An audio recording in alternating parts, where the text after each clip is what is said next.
Hi, everyone. Hi, guys. Hello. So this is the first time we do like a talk, so bear with us. I'm Elaria and Sandra, whatever you want. and today we're going to talk about how to deal with difficult people. And we're going to talk about a porcupine, which you're going to find out what is that. So just to get us started, we have a quick agenda of what we're going to go through. So we're going to do like a quick activity to hear back from you of things that you have experienced. And then we're going to talk about what is a character. Another activity, again, quick and short. And then we're going to talk about where porcupines dwell, porcupine types and how to deal with them. Another group activity, which is we're excited for. And situational versus personal difficulty. We're going to dive into that. And the porcupine and me. So to get us started, we're going to do a quick Minty. So if you can scan a QR code, and then we're going to have a code on the screen that's going to go up. Just go to the other side, just in case some of them don't have the QR code reader. So if you have the ability to scan a QR code, guys, go ahead and scan it. One second. One moment. Yeah, there we go. So if you are able to scan it as a QR code, go ahead and do it. I just want to go full screen. I guess you could stay. Yeah, and if you don't, you can go ahead and just go onto the link and enter the code. Now, because we know that people tend to come in and drop in a little bit later, we're gonna do this activity twice throughout the talk. So if someone comes in and asks you, hey, how do I get on? The code and the QR code is gonna remain at the bottom left at all times. So just direct them to scan it and they'll be in with us. And once you you're not going to be able to do anything yet. There will be a pop-up question, which is going to be coming up shortly. And then basically just submit some answers for that question. So just give us a thumbs up whenever you're in. And thank you, Fils. And if you need to come up closer, feel free to do so too. You can put the code through. If it's not scanning, just manually enter the code. Yes, exactly. You can go to the website, menti.com, and then put the code in. The first four numbers are 4268, in case you can see them from there.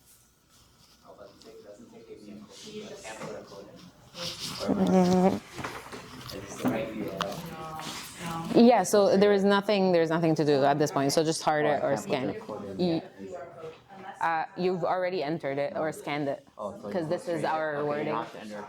No, if you scanned it, you're good. It's just the entering is if you can't scan. Thanks, Quinn.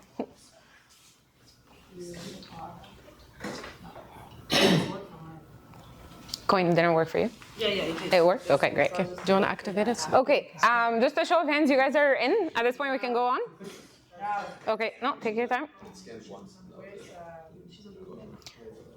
This will show us that. Yeah, we're just waiting. Starting because it's NG. NG's putting it. Sorry. Let me just see. Did I just? Yeah. So voting.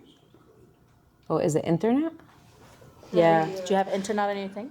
On your phone? She does have 5G. Like. So why isn't it working? It's just not picking up here, although it's full bar. It's okay. Oh, that's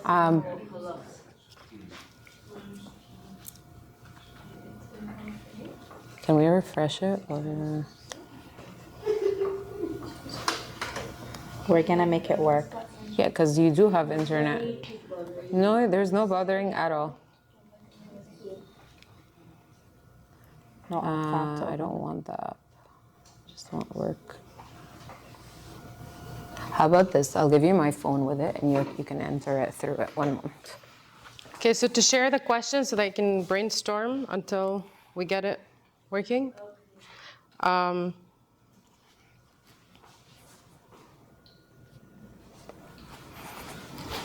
And if it needs, if it locks, the password is 1530. Okay. What are words that come to mind when you think of a difficult person you have dealt with before? So just It's also anonymous, guys. So like throw in whatever just words throw you want. whatever you want. You can do more than one answer. Yeah, it's gonna come up. Just And keep it it will like just- appropriate. Make sure it's appropriate. Yes, please. Peter. Sorry. Make sure to submit whenever you do write Yes. them, otherwise they won't show up. Argument, confusion. Rude, frustration, annoying. Okay. Okay, keep it coming. We've got so many more words probably on our mind. Anger, tough, one-track-minded, narrow-minded, vindictive, irritating, Impatient. impatient. Karen. Interesting. One-track-minded. Nice. It's actually my first time hearing one-track-minded. Yeah. Rude, annoying, disgusting. Any other incoming? Are we waiting for any more? Okay, all right. So we just want to bring to mind that like there are some similarities amongst what we're seeing on here. So the point is no one likes a difficult person, or no one wakes up choosing to deal with a difficult person willingly. Okay, so we're gonna quickly jump into defining what is a character. So a character it's in everybody. Everybody has a character, and basically you experience life, you experience yourself, you experience other people, and you experience the world. So every character experiences all of these things. But for us to be able to continue with life, we have to have life kind of ask us for some expectations. And for us to be able to do that, we have to have the ability to do some things in order to keep up with life. And that doesn't mean that these things were perfect. Everybody has something that they need to work on there, and you know, some of them might be great, some of them might not be. And it's basically sustain meaningful relationship, take responsibility and have self-control in your life, live in the reality of your and others' imperfection, work and do tasks competently, have an internal moral structure, have a transcendent spiritual life. So these are the ability to have to be able to live life. It's things that you require in order to do that. And that's in every character. So what is a difficult person? So if we're all like that, so what's really the difference between a difficult person or a non-difficult person? So I have a chart here. As you can see, there's like, we're gonna do a comparison. So we just defined character. Do you think a normal, or you and me, thinking that we're not difficult, and a difficult person would have a character? How are we, do we agree? Show of hands, yes, I see some nods. Yes, we both have a character. Do we both have defects in our character? Yes, we both have defects. Do we both take responsibility of our defects? And that's really the difference between a difficult person and a non-difficult person. The difficult person tends to not see defects and tends to be, you need to accept me as I am, this is who I am, live with it, kind of thing. But a person who is not difficult tends to be, no, I am willing to change. I will take your feedback, and I'm actually gonna think about it, and I'm gonna see if this is something that I can do to change or not. Okay, moving forward, another Minty. So again, we're gonna take questions at the end. Okay? If you stay on the same one, you don't need to rescan it. You should be able to get it once we go to the next question. So the next question reads as follows. You're gonna see it in just one moment. Hi, Joe. Hi, Elaria. Elaria, you just have to go essentially to the next one, and then go present. Present? No, present, no, import. How are you, Angie? All right. So, Joe, we're doing a Menti activity where essentially people are anonymously submitting answers to questions online. Okay? All right. So the next question reads as follows. For the people that just came in, if you want to participate, you Rasha, come back. You scan the QR code and you're into the activity, okay? And it's anonymous. If it doesn't scan, you can enter the code as well onto the website. So what techniques have you tried before when dealing with people you deem to be difficult people, regardless of the outcome? So regardless whether whatever you did worked with them, didn't work with them, ended up in a better outcome, a worse outcome, we still want to hear from you. What have you done before? Joe, if you want to participate verbally as well, please feel free to do so. I think one thing we have to do is try to listen to the person that's being very difficult. Listen Nice. to them. Actually, that's also, yeah, active listening. Yep. Nice. Okay, so we have on the board here, so I'm just reading out loud what are some of the techniques that people have listed. So being bitter, avoiding, patience, I'm guessing annoying is like being annoying back, like annoying them back. I don't get that one yet. Separation, having a conversation, being accommodating, remaining civil, avoidance. Deferring action. That's a nice one too. Avoidance tends to be my soft spot here. Absorb the character, being non-confrontational. Believe it or not, confronting, like we're going to talk about it, but confronting is not a bad thing as long as it's done with the appropriate manner. I guess it's the proper tone too. A Right, tone makes a absolutely. big difference, yes. Deferring action, smiling, okay. And don't take it personal. All right, so thank you guys so much for actually being active with us. Absorb the character is another one that I just spotted with my eyes. Okay. All right, so you're gonna hear us a lot talk about the term porcupine. Yeah, you can put it on, thank you. Yes. And porcupines can be a lot of times mistaken for, like hedgehogs and porcupines can a lot of times people can mistake them for one another, but there's a big size difference between them. So in order to understand why we refer to, in the remaining part of the session, whenever we refer to the porcupine, we're talking about the difficult person, okay? So we're gonna give you a little bit of a scientific documentary about porcupines. I love animals, so here's your little bit of National Geographic, okay? So porcupine dwelling places. So porcupines are rodents, and they're rodents where essentially their coats feature is modified. So they don't have the same coats feature as other rodents. In this sense, they have little spiny little hairs known as quills, okay? Might be saying it wrong. I was debating whether quills or kills. So for those of you who have been born here and raised here, Sarah, typically you correct. I think it's called quills. Quills. They're very sharp. All right, so quills. So every porcupine has more than 30,000 quills in their coat, like whether it's a girl or a boy, they have more than 30,000. There's 27 species of them. Some of them live on ground, some of them live on trees, but not that it concerns us today. And then there's essentially a legend or like a myth out there that they can almost like fire off their quills, that they can fire off their quills, or that their quills are poisonous. But both of these facts are not true, okay? That's funny. Now, you might be wondering at this point, we're at Edge, why are you talking to me about animals, right? But it will all make sense in like a moment. So when they're born, they're called porcupets. And these little quills are actually soft and very pliable.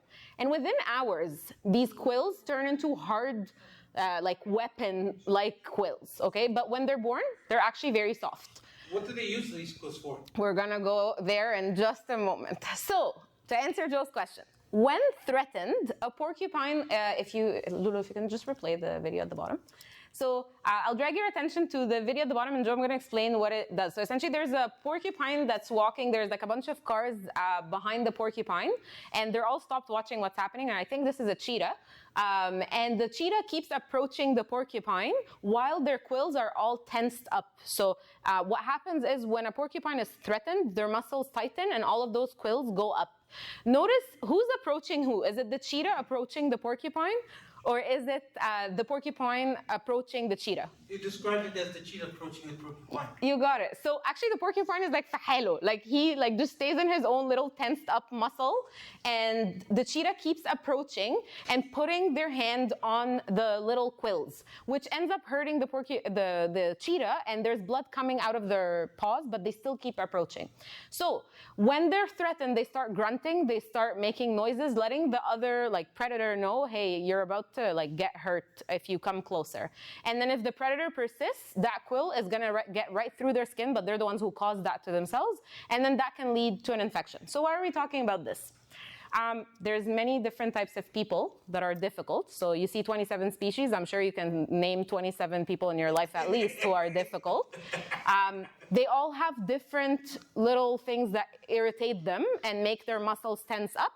And when you do rub them in the wrong way, you will get hurt by their own quills, okay? Okay, so this is going off of books that we've read, and we'll show you the resources at the end. But we'll talk first about the porcupine parent. So the porcupine parent, we meet different porcupines in our lives. Home is ground zero. So ground zero for whether you learn how to function with strangers or you end up becoming very defensive and you face severe difficulty in dealing with difficult people. So we took 6 tips out of each section, but the book offers way more than just 6. So first tip, understand that was then, this is now. When you have a porcupine parent who's the type who's really difficult to deal with, might be criticizing everything that's happening, if there is some sort of history in the past that hasn't been dealt with, we end up dealing with the echo of that in the present moment. So a parent who has slammed shut the door, a parent who has yelled and at one point said something that hurts you emotionally, that hurts you psychologically in one way or the other. If we don't separate between past and present, that'll always continue to echo. So stop and tell yourself, this is past, this is present. Next up, meet your parent as a stranger. So one of the tips was, imagine you're meeting your parent on a flight. You don't know them, they don't know you. Not that like I'm an introvert, I would not want to speak to anyone on a flight, just leave me alone. But if you were to get to know them as a stranger, what would you know about them that's new? What would you know that you might have not known at this point? And you don't have to get on a flight to do this. You can just like pretend on the kitchen table, like you're meeting them for the first time and give them a chance to kind of speak about their own selves. Put yourself in your shoes, especially as we grow older and older. You get your own home, you have your own family. Your parent, believe it or not, may be comparing their own ways of doing things at your age with what is happening with you. So how you parent, how you lead your professional career. So once we were reliant on them, and now we may not be as much we're not depending on them as much. So there is a sense of separation in that way, and there can be comparison. Allow your parent a legacy. Whether your parent thinks they were the best soccer player when they were younger, they were the best soldier in El Geish, like they have their own legacy that they want to be remembered for, and just give them that legacy. So my dad, for example, he loves being known as like the guy who plants a lot of plants, right? Our whole garden can be backyard, no matter how small, he can plant so many things, and that's what he wants to be remembered for. So just allow him that. And that's something that I'm learning. Keep them involved. A lot of times when they start acting porcupine-y, they're bored, especially when our schedule is packed from beginning to end of day. So keep them involved, let them know what you're doing, or like invite them out. Let them have a day with you at one point so that they can see what your day looks like. Understand that calm with care, care beats mistrust, attention cures fear. Staying present and staying caring will help that porcupine parent lessen of the muscle tensioning with their quills. Awesome. So to tie in this with the theme for the month for Christianity versus secular views, we brought in an example from the Bible that kind of was a little bit tough to deal with as a parent, which was Eli the priest.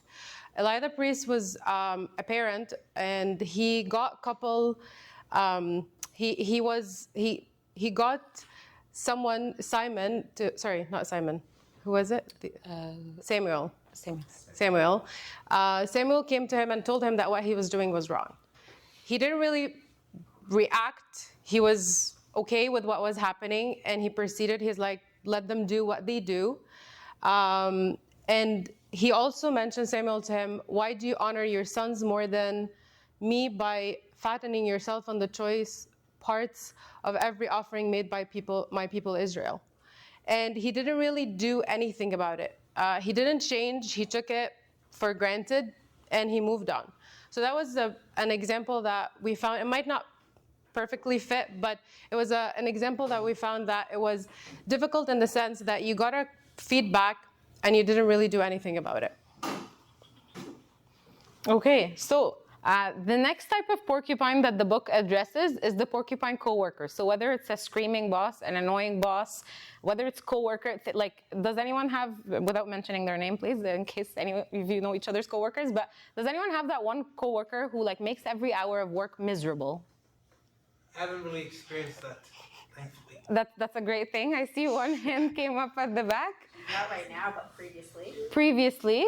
Okay, I know certain individuals because one of my jobs is like shift work. Certain individuals, if they're scheduled on shift, I already know. Like I walk in and I'm like, this is gonna be a crazy shift because I can tell that every hour is gonna be miserable with a lot of complaining. Okay, and when your day's already difficult, like I don't need the complaining all the time. So whether it's a boss, whether it's a coworker, or whether it's an intern or a student that you're precepting as well, stay firm. So certain things have to be brought up. Like if you're bringing up an issue that needs to be addressed, a lot of times those quills are coming up by your boss because it's an issue that needs to be addressed. And they haven't addressed it, and now their coworker is bringing it up to the surface. But you can't disregard an issue that needs to be addressed. However, don't be stubborn. So you're bringing up an issue or you're bringing up something, you're staying firm, you're trying to find solutions, but don't just find solutions for things like that work for you, but think from a team approach if you are working as part of a team, solutions that may not just necessarily work for you, but also for others around you. A solution that kind of works for everyone. Ask good questions. So a lot of times, like I've had some managers where right before a deadline, they get overwhelmed, okay? And if you come into their space, they're gonna get even more overwhelmed. So if you have that type of manager, ask specific questions. Do you want to be left alone at this point? Do you need me to work on task B while you work on task C?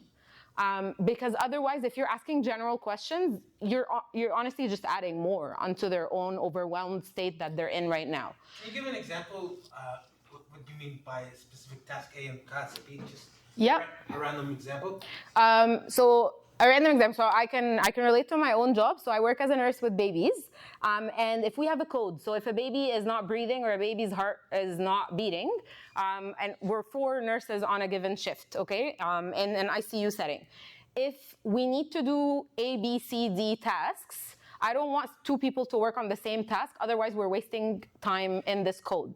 So in that way, ask specific questions to the primary nurse who's there. Do you want me to prepare the fentanyl while you assist with intubation? Otherwise, everyone is kind of hands-on on the baby, all of us are stressed, and no one is specifically working on a given task. Does that clarify, Joe? Yes. Yeah? Awesome.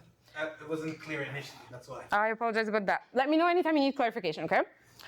Stick with the topic. So if you start going, like if we're having a topic today, if there's a deadline, an application needs to be submitted, and you start bringing up about something else that needed to be done within next week, you're adding again more of that stress that's gonna muscle tense again all of their quills. So stay with the topic. If today is the inspection, stay with the inspection. Stay focused on the inspection.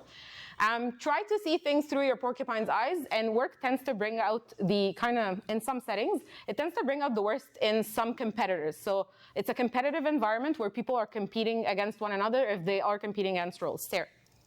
I wouldn't necessarily agree with that. Not in every workplace, but some workplaces, especially if they're competing against one another for a shared role, or like not a shared role, one role, like a promotion, for example. Okay. I was thinking in a different sense of competitiveness, where they work the best to improve their team. That's what it should be. That's the positive, yes. That's the positive. Right. We're hoping every workplace ends up like that. Yep. But the reality is, not every workplace is like that. Sarah, go ahead. What if you have a coworker where every time you tell them, hey, this is not working or something, they're the ones that keep changing the topic? Because you're saying stick to the topic. What if they're the ones that are flipping it on you? A tactic that works, so for example, telehealth, when you're like, any medical history that I should know of. Well, it all started 11 years ago. And I'm like, I have no time for 11 years ago. I need like 1, 2, 3, tell me so I know whether you're a risk factor or not, right?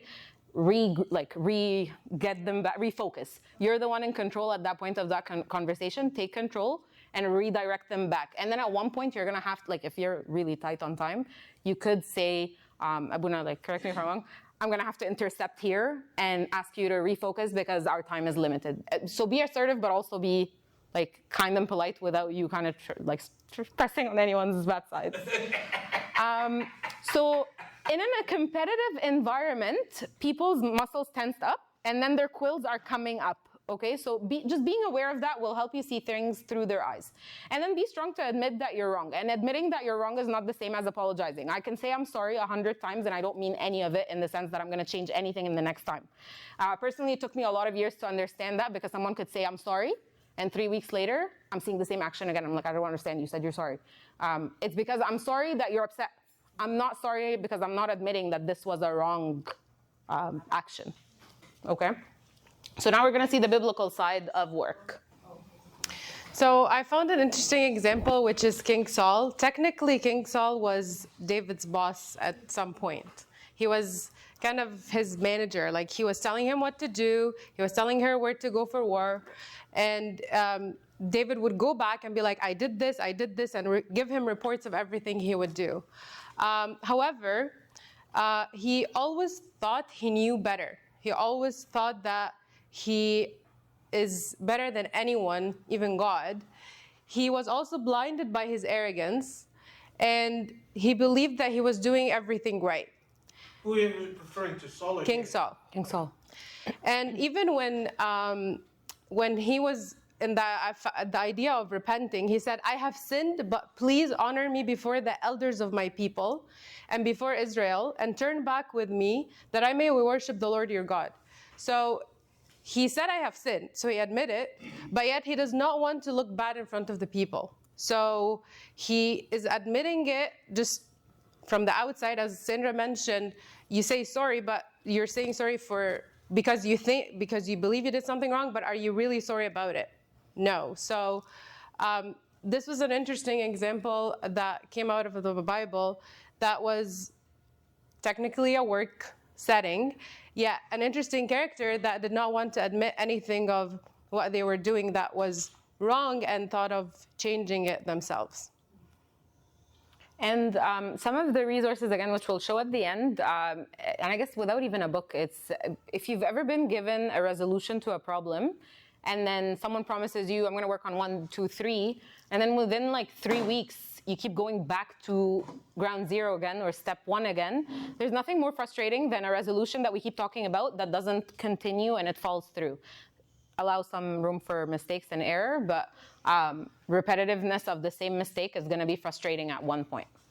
And then we get to porcupine friends. So we'll address that more. That was us when we were preparing this talk, by the way. I love you. So porcupine friends can be really interesting. For certain people, you don't have to have them in your life. But then certain people, you cannot avoid them in your life.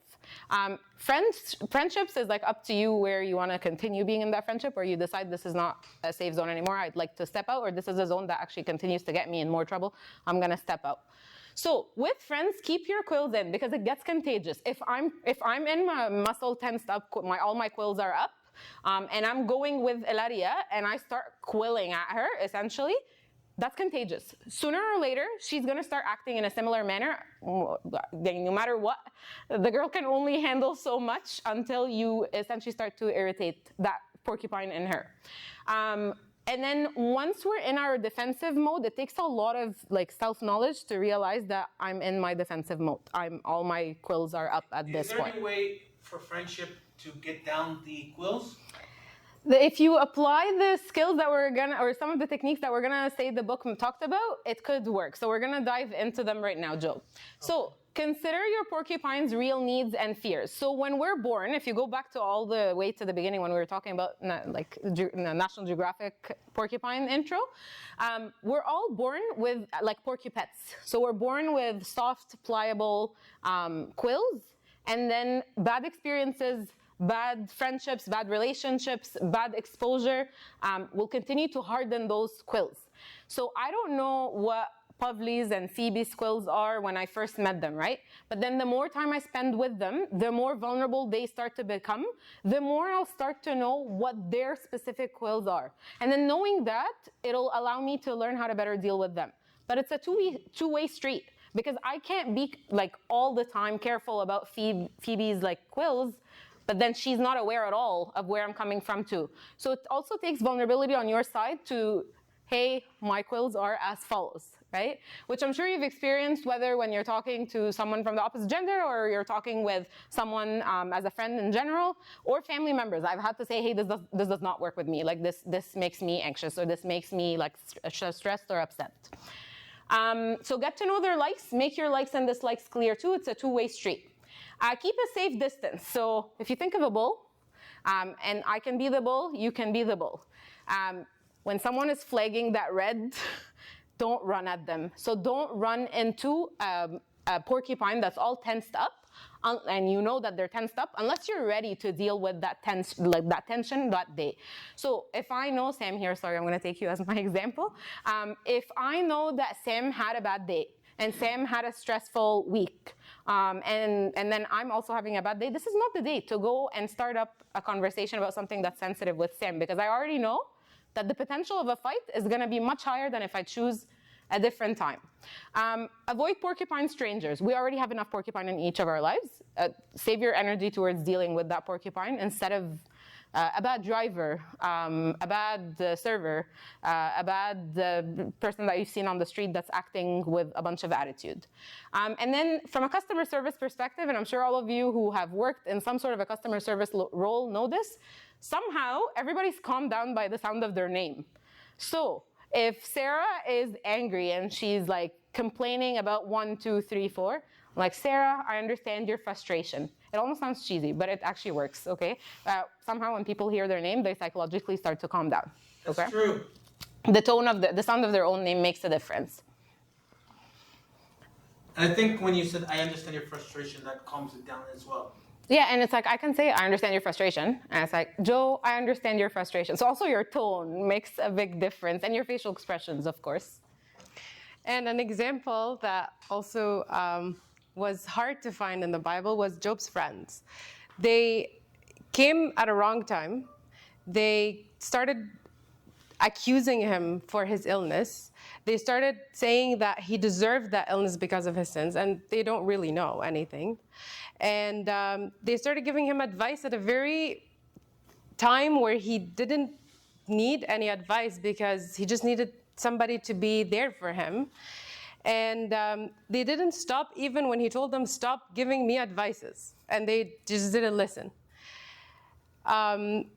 Even God, when he started speaking, one of the things he said, I'm angry with you and your two friends because you have not spoken the truth about me. So in this example, again, it's not as extreme as we're talking, or as extreme as the things that we might face in our life, but things like that, you're in a very hard time, you just need support, and the thing that's happening at you is, you did this, I'm gonna advise you to do that, you're not supposed to do this, you should do this, and you're not even listening to the other person asking you, can you please stop? And that was an interesting thing to look into as well. And I think that's our last example of a porcupine. So the last and the most difficult, as per the author. So Debbie, the author, says the porcupine spouse and the porcupine partner are the worst to handle. Because if a stranger, my dad has always said this growing up, like if someone who's a stranger started swearing at me, I'm not as upset, honestly, as if like Elaria started swearing at me, right? Because this hits home. This is like, I'm just having a bad day, right? Or you're weird. But in this sense, this is like their quills are gonna hurt. And I'm not just sharing a day with them. I'm not just sharing a month with them. This is not just a 7-day trip that it's all inclusive and I'm gonna go back home. This is a life, a heart that's being shared with them. So to love your porcupine, you must love yourself. So build up that emotional muscle, like an emotional muscle to address the issues that are there, which is why I said at the very beginning, confrontation is not that bad. It just has to be done at the appropriate time with the appropriate tone and the appropriate manner in general. So when that partner or that spouse starts to notice that you are able to confront your weakest parts of yourself, where I'm able to recognize I am weak in 1, 2, 3, therefore I am trying to work on myself in those areas, they're also gonna start to ease up shwaya with addressing their own issues that are at hand. But if you're perfect, they're perfect, right? Call it a disagreement. So again, it almost sounds like little things, but when you call things issues, then it's it's a problem, right? But if you call or an argument. So if it's a disagreement, we can agree to disagree. We can come back and meet again and talk about it. But try to isolate the issue from all of the emotions that are associated with it, and that's when you're able to deal with the disagreement. Carefully choose a time to talk. If they have work at 5 a.m. in the morning and you're starting this argument at midnight, chances are half of their brain is probably thinking, I want to sleep because I'm going to be having a bad day tomorrow and I need that sleep. So choosing carefully a time to talk, and if you cannot have that conversation, that's fine. But what helps is schedule a time. So Myrna, I can't talk right now because 1, 2, 3. Can we meet at a different time? But if you walk away without addressing like a specific time slot to talk again, it almost sounds as if you're like, oh, we'll play it by ear. It's like, no, if this is important to me, then I'm gonna schedule an important time for me to talk to you. Be persistent and consistent. Nothing, again, is more confusing than someone who gives you resolutions and then they backtrack on it. Be a role model and hang in there. So your willingness to talk openly is gonna help them to talk openly. And then learn how to say, I'm gonna take a rain check today. And it's not about who's right, but rather we both can't do this today, therefore step back and go at it again at a different time. There's no reason to push a conversation when the mood is not right because it's gonna end up in a bad outcome. Next. Okay, so Bible example. I don't know if anyone here's seen the movie His Only Son. Yes? Okay. I've heard of it, but I haven't seen it. It was in theaters, I think a couple of weeks ago. And it was talking about the journey from Abraham when God spoke to him and told him to take Isaac and sacrifice him. And it's just pretty much that part of Abraham's life. And Sarah, in that movie, was doing a great job of being a very difficult wife. And she was just not accepting anything Abraham would say because she does not see anything. She keeps, he's asking her things. He's like, I saw God, I spoke to him. And she's like, no, but nothing is happening. No, but nothing is happening. And even when she asked him to go ahead and do something to have a son, she came back and she was like, you did this. Like, you did it. It's like, but you told me to. It's like, no, but you did it. And it was interesting to see that she not really defined as a very difficult person because at some point she came back and she was grateful for what God gave her. But she, like, a really nice verse was, the Lord visited Sarah as he had said, and the Lord did to Sarah as he has promised. So he kind of gave her everything that he promised, yet she was a bit difficult with him in the beginning. And one of the quotes that I really want to share with you guys from the book, Who's Pushing Your Buttons, is, as the saying goes, pray like it all depends on God and work like it all depends on you. And that just really, I really like that because it's so important that to always remember that God is there and you can fully depend on him, yet you still need to do the work, not just be like, he's going to take care of it, I'm just going to sit here and do nothing. And I think that's bringing us to the last example. Activity. And we're going to start an activity. So basically, we're going to have a group of 4. And you're just going to be where you are, just going to number you around, so you don't have to move much. We're going to give you a piece of paper, and that paper will have a quick description of a character that you're going to act within your group. And you are going to define from that quick 5-minute acting activity who is the porcupine person within your group. So each person is going to get a paper. That paper has a definition of your character, and the porcupine paper will say that you are the porcupine. So you will know you are, and you have instruction on how you're gonna act and what you're gonna do when. It's meant to be like a short skit, 4 people per group. There's 3 different scenarios. One that addresses the workplace, one that's home. If it is something that triggers you or something that's sensitive, move to a different group, okay? You're not meant to like face your triggers right here, right now. And one that's a porcupine stranger. So you're at Starbucks ordering something. You don't need to tell anyone else what's the scenario because all of you have this, within the same group, all of you have the same scenario. And you don't need to tell anyone who you are. Just essentially, once the acting begins, Read the scenarios. we'll read it together. I'll pair up with you, Joe. Just let them know, hey, I'm like person one, I'm person two, what your name is, but don't let them know anything. Okay, guys. Hands up. Okay, so can I start? Anyone wants to get us started? Any group wants to start? Phoebe, okay. Phoebe, go ahead. If you Keep don't in mind mind, that different groups had different skits. You might share one with another, so just let them know what was your scenario, a quick like summary of what was your scenario and what happened. Okay. Okay, guys, we're all listening to Phoebe at this point, please. We're debriefing together. So our scenario was at home. So there was a difficult parent. It was an Easter dinner, and there was two children. One of the children was a working from home adult, and they were being asked to come join the parents at dinner, but they were refusing, making excuses and all. So the nagging person here with the porcupines was the parent. And did the porcupine act as a porcupine, like the parent? Did they give you? Yeah. Yes. Was it easy to identify? Yes. Yes? Very easy. Yes. Okay, great. Okay, next group. What group are we? Okay, so our porcupine was someone was on the phone, one of the kids, and then there was another daughter that was porcupine, and then my character, I was a porcupine father that is overworked and not really paying attention and thinking that my child is not doing anything good, is just being lazy. Okay, and was it easy to identify the porcupine? Pardon? Was it easy to identify? I thought there were two. You would hope that a family would have just one porcupine. It gets difficult when you have more than one porcupine in Wait. the household. We have two scenarios. Yeah, the mother was the sweetest person. What? Sarah, were you the mother? Okay, thank you. And we were saying with this group, keep in mind that our parents didn't, for the most part, didn't have an idea of work from home, right? So احنا بنلعب, like احنا كلنا بنلعب if you're working from home, and they were the people that worked hard. So it takes a lot of explaining that you can still work from home, right?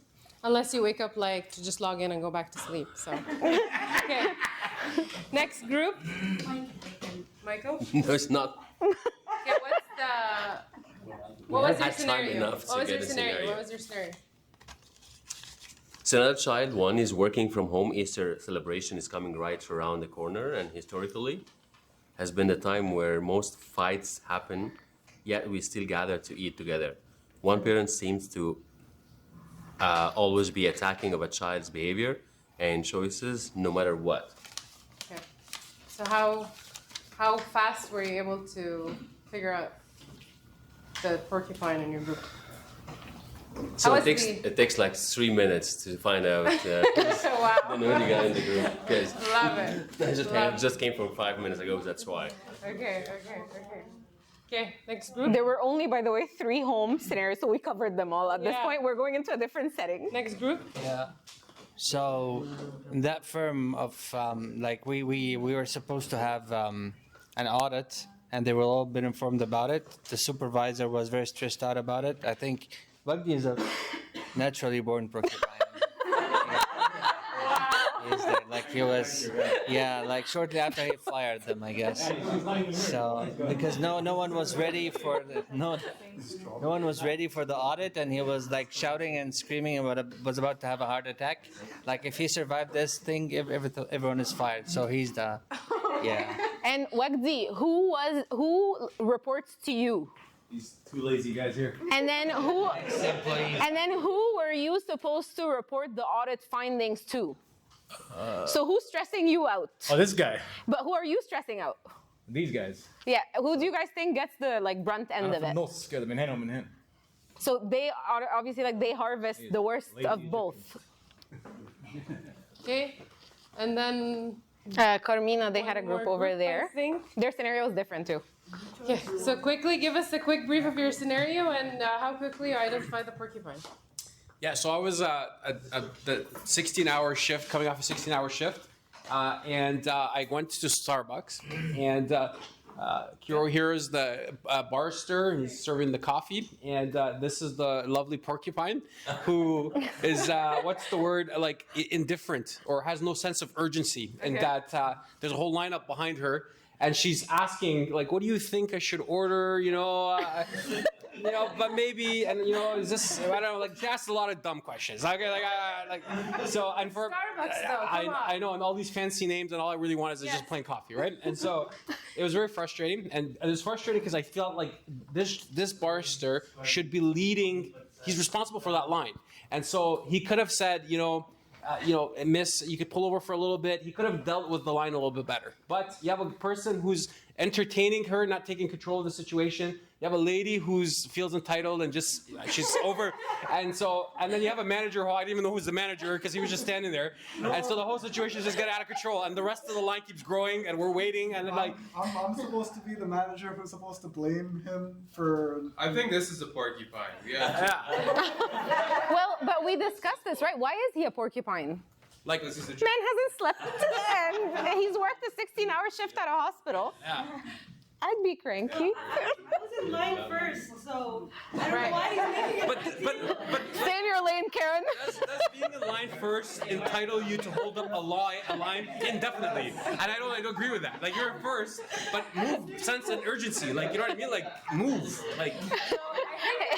It really hit him personally. To identify who was the porcupine, right? I agree. Right there. Carmina. An amazing job. So I know Carmina is good in acting now. Or she really does great orders at Starbucks. Or yeah, that too. Awesome. Thank you so much, guys, for participating. I hope you guys enjoyed it.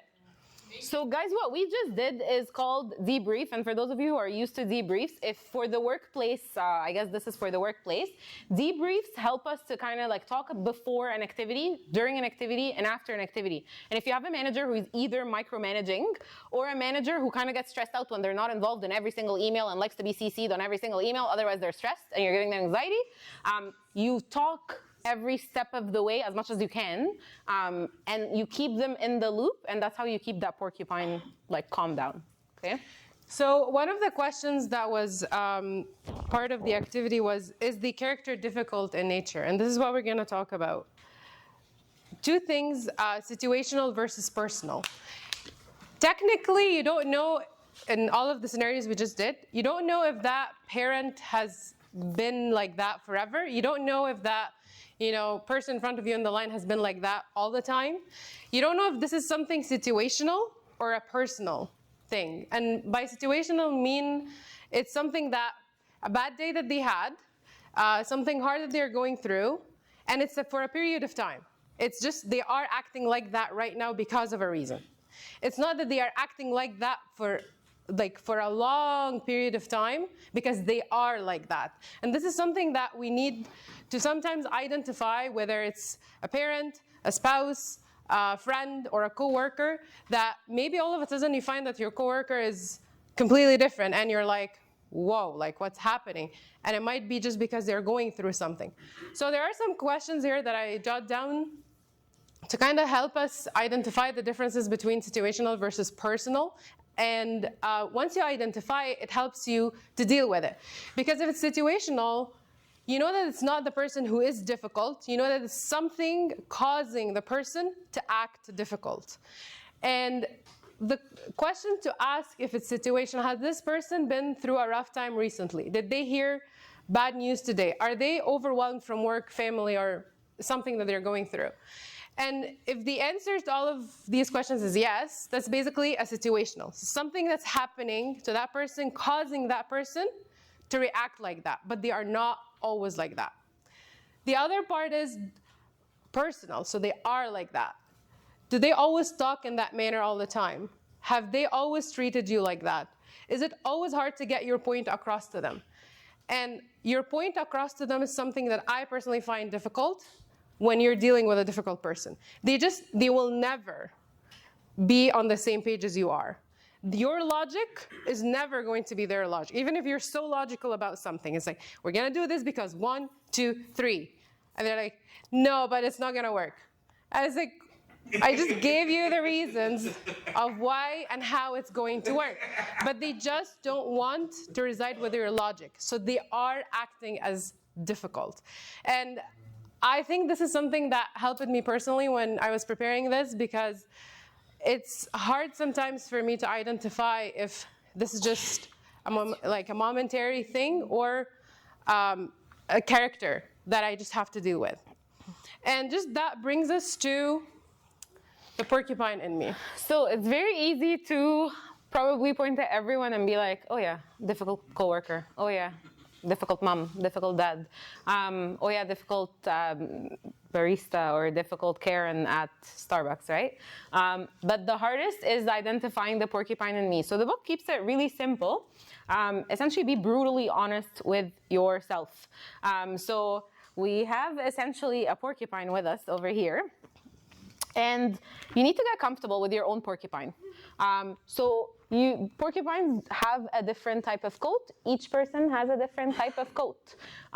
Get to know your own quills. Get to know what makes you sensitive. Get to know what triggers you. And that takes time. That takes self-knowledge. That takes people that love you that will point out and say, you were hard on that person, or you were being really difficult. Like, is there something that happened before that made you act this way? Be brutally honest. Get to know your defense mechanisms, because you need to recognize when you're going into that defense mode, and then give signal. So if I know I'm someone who, when I shut, like when you tense up all of my muscles as a porcupine, I go quiet. And it's not a silent treatment, I just shut down and I go quiet. Reasoning, past, going all the way to the past, I had moments in my life where I used to burst out loud. So how I dealt with that with my father of confession is take some time out. Like, go up, be quiet, come back down when you're ready to have a conversation. I'd rather deal with someone complaining about me shutting down, being quiet at the moment, than dealing with, I'm sorry that I bursted out loud, right? Or said something that might have been hurtful to the other person.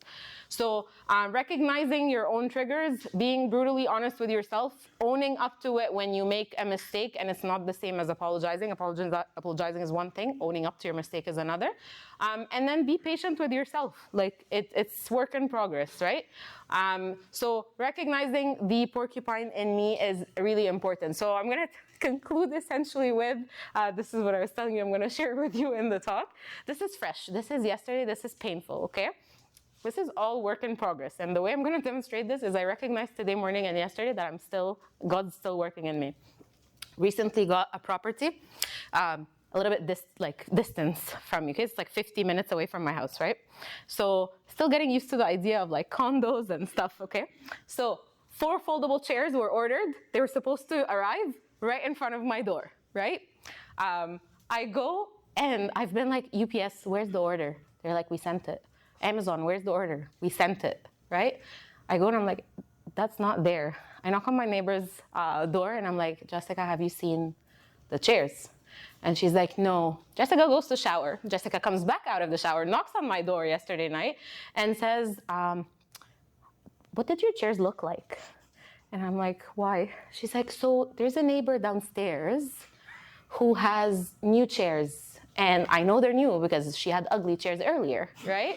And I'm like, Jessica, please, like, don't tell me they're beige. She's like, one moment. She goes to check, she comes back. She's like, they're beige. And I'm like, my sister works for Toronto Police, right? So I'm like ready to I'm just gonna report this lady. But I can't go around accusing people of something, right?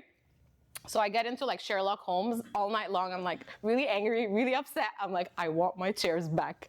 And had it been stolen by someone on the street, I'm fine with it. But stolen by a neighbor, I'm not fine with it, okay? And then 10:30, fire alarm goes off. I'm like, thank you, Jesus. This is my time. Everyone is awake. I'm gonna go knock on that door. Not the right timing, right? And I'm tensed up. I go knock. God's like, this is not happening. Lady doesn't open the door. Next morning, today morning, I wake up and I'm like, I'm gonna go do it. I go knock on the same door. No one answers. I go to the neighbor. I'm like, do you know your neighbor? Do you know their number? No, no, no. Eventually, one person opens up, and I'm like, can I go to your balcony and just see the chairs? I go out to their balcony. At this point, I'm entering into a stranger's apartment. I'm going into their balcony, and I look to the side, and I see not just the 2 chairs that Jessica saw from her angle. I see the other 2 chairs, perfectly, exactly the same chairs, right? I take a picture of them, and I'm like, okay, we start a police report. And I'm like, I'm getting these chairs back. I don't care, okay? And then eventually I get to know that this was the lady who took them, so they get footage, and we're still in the process. Stay tuned for what's happening. Anyway, the reason why I mentioned this, I was very tensed up. Even though I had read all of these tips, I still didn't apply them. And I was going at the wrong time when my muscles were tensed up. Eventually, I fell asleep. I woke up, and someone had stolen my the wheel covers off of my car. So I'm just like, it's still very hurtful.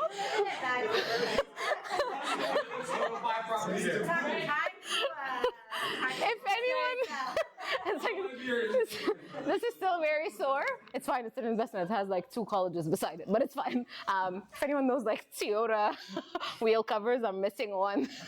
But yeah, so this is work in progress. I'm not done yet. God's still working in me. So again, we're all work in progress. Just get to know. About the chairs? No, because I got to know about her history and police involvement from the neighbors. So I said to stay safe, I'm going to get police involved because it's not my sister at that point was like, you don't want to deal with this one-on-one.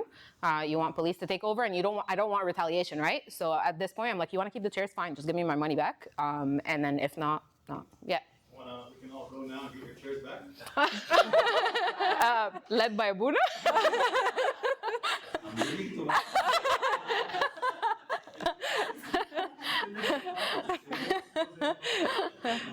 Yeah.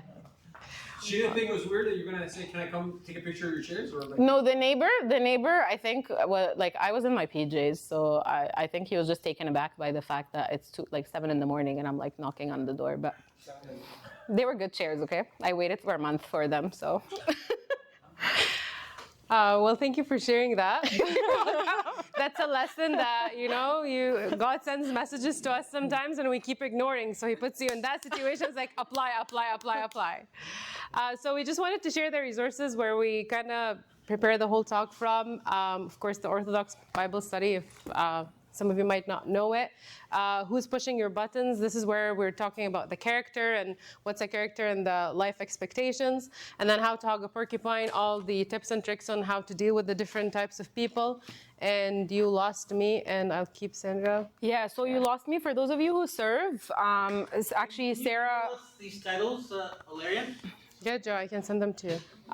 So Sarah and I actually are doing this as part of junior high service with Abuna Paul. So You Lost Me is a book for those of you who are serving. If you encounter people in your service who are acting really difficult and you don't know why they're acting really difficult within the church, this book addresses essentially starting conversations between generations on faith, doubt, sex, science, culture, and church. And it addresses essentially identifying a problem is not a solution, but starting a conversation is the beginning of the solution.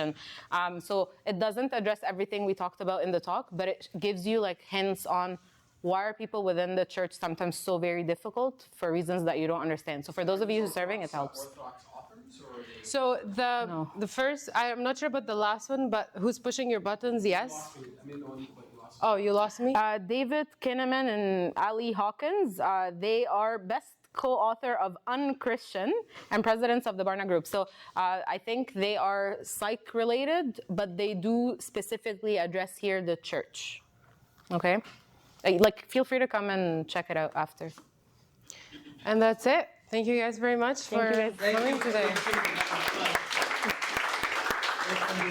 Abuna left, so if you have questions, you can save them for him next time. Okay? Next time we can give you all the hard questions. We'll give you a list. We'll generate a list of all the difficult questions. You did a great job. Thank you, guys. So just for a quick announcement, we have saved the date for the cruise. So